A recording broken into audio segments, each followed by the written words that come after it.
Genes are what make us who we are. Every person in the world is a combination of the genes they inherit from their father and their mother. The DNA in these genes determines all of our traits, such as skin color, hair color, and height, and it also provides the instructions to create the proteins that make our bodies work.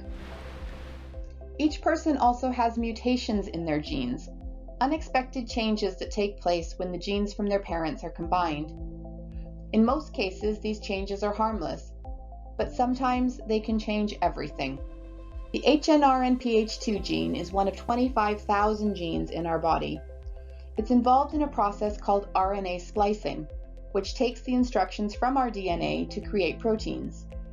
A single RNA message can be spliced or edited in several different ways to create different instructions that create different proteins.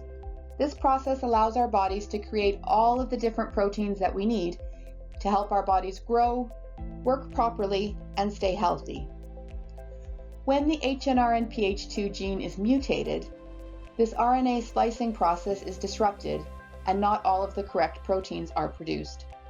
A child with an HNRNPH2 mutation generally develops normally until they are born.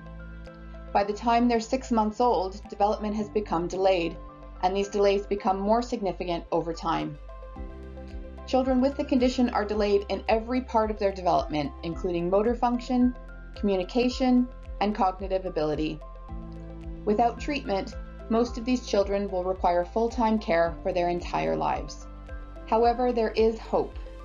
Research has shown that the HNRNPH1 and HNRNPH2 genes are nearly identical, and they're both involved in the RNA splicing process.